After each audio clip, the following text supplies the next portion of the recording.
Inlassablement, le bras droit du fils du commandant Massoud parcourt les capitales occidentales pour plaider la cause des résistants afghans de la vallée du Panjshir. Où en est la résistance afghane aujourd'hui? Nous avons laissé les talibans s'emparer de la vallée principale, mais nous contrôlons toujours les petites vallées. Cela ne signifie pas que les talibans ont gagné, c'est comme avec les soviétiques. Ils célébraient leur victoire quelques jours, quelques semaines et même un mois. Et puis nous lancions une vaste contre-offensive. Et les Russes repartaient du Panjshir, vaincus et humiliés. Et où se trouve le commandant Ahmad Massoud actuellement? Le commandant Ahmad Massoud est en Afghanistan, mais on ne peut pas dire exactement où il se trouve.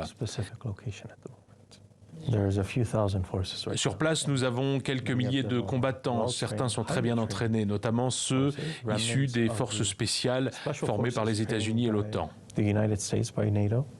En plus de la résistance militaire, aujourd'hui, on voit une résistance civile à Kaboul et ailleurs.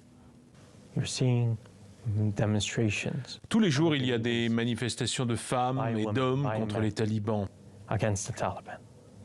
Et dans ces situations, les femmes ont montré leur courage et leur bravoure. Notre plus belle réussite, c'est cette jeune génération. Tous ces droits à l'éducation, la culture, les arts. Nous allons abandonner tout cela, les droits des femmes? Pendant des années, l'Occident a dit « Nous sommes les défenseurs des droits des femmes, les défenseurs des droits civils, de la démocratie, de la liberté, nous sommes les leaders du monde libre. »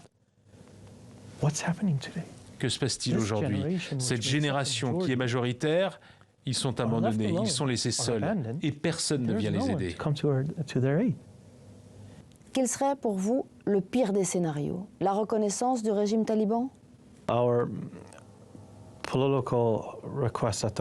Notre requête politique pour le moment, c'est que la communauté internationale ne fasse pas cette erreur majeure, cette erreur historique de reconnaître les talibans.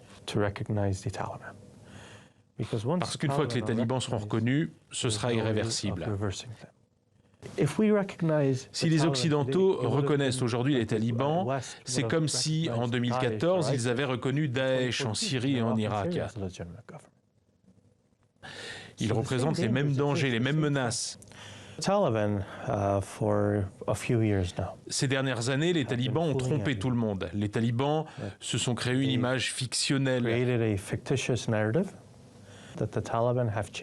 Ils nous ont fait croire qu'ils ont changé, qu'ils vont accepter les femmes, les droits des femmes, qu'ils vont instaurer un gouvernement inclusif et qu'ils vont rompre leurs liens avec le terrorisme.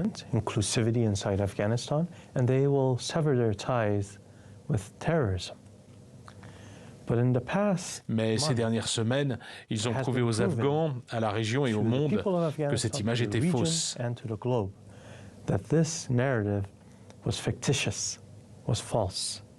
Qu'est-ce que vous attendez exactement de la France?